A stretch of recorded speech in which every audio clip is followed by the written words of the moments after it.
Having it both ways, Jared, because when the gas prices go up, it's got nothing to do with the president. When we see some decline, you want him to get the credit. Look, I think that there's no both-way thinking here at all. I think that there has been a consistent, I think, pressure on strategic reserve, 180 million barrels. So it was Putin's fault. When they're coming down, he gets the credit. Yeah, I very much disagree with that framing. I think what's happening here, some real results, partially that partially derive from concrete efforts he's taken. Tomorrow marks the one-year anniversary of President Biden insisting that high prices and inflation, in the president's words, were expected to be temporary. A lot of my colleagues have asked similar questions. But I'm wondering, how much faith can the American public put in future White House assessments about the economy, about inflation, after they saw that inflation number increase month after month and before the Russian invasion? Well, let me say two things. First of all, I tried to answer as fulsomely as I could some of that part of that question earlier. But let me ask you to focus on what we're trying to talk about today, which is something that is happening in the here and now. The charts. We're very happy to report that the current drop in the price of gas, down 50 cents per gallon over the past 34 days, is one of the fastest decline in retail gas prices in a decade. At current prices, the average American driver will spend about $25 per month less on gasoline than they would have if prices had stayed at their June peak.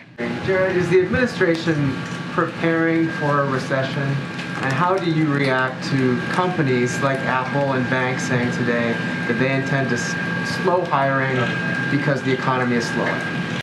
Those kinds of statistics are anything but recessionary. Many also still have excess savings. This is one of the things that's helping to fuel consumer spending. You would conclude that where we are right now remains solidly within expansion. I'm sure we all remember a year ago, other colleagues of yours stood here and said inflation was transitory and was not going to last and was certainly not going to go up to where we are now. Do you think it's possible in a couple of months you might regret standing here and saying we're not about to be in a recession? I think we can confidently say that these numbers that we're posting are very much inconsistent with a recessionary call given where we are right now. I think that is the most accurate way to assess the answer to that question. When it comes to transitory, I think the answer there is that we were careful when we were talking about that to consistently reference the forecasts that were out there, the view on inflation's trajectory by not only pretty much every forecaster we could find, but of course the Federal Reserve as well. Kind of on Jeff's question about transitory inflation, I'm curious what made the White House realize that the phrase was inaccurate and also politically problematic? I think it has to do with the, I'm going to use economics, with the periodicity, which is, see, this is why you do a better job than I do. I think it has to do with the ambiguity about the length of that word. Is what it has to do with. I think it has to do with the ambiguity about the length of that word.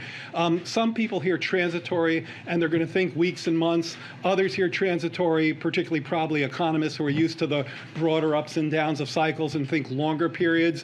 And I think the lack of specificity about the cadence that was implied by that word, the temporal cadence implied by that word, led to a level of ambiguity that wasn't serving the debate very well. What about just the second part about politically problematic? Was that something you were hearing from voters, seeing show up in polls, that language was hurting the president? I think that when it comes to politically problematic, you've heard the president say in recent days that this the inflation is unacceptably high and that bringing it down is his absolute #1 domestic priority. And I think that is all you need to know.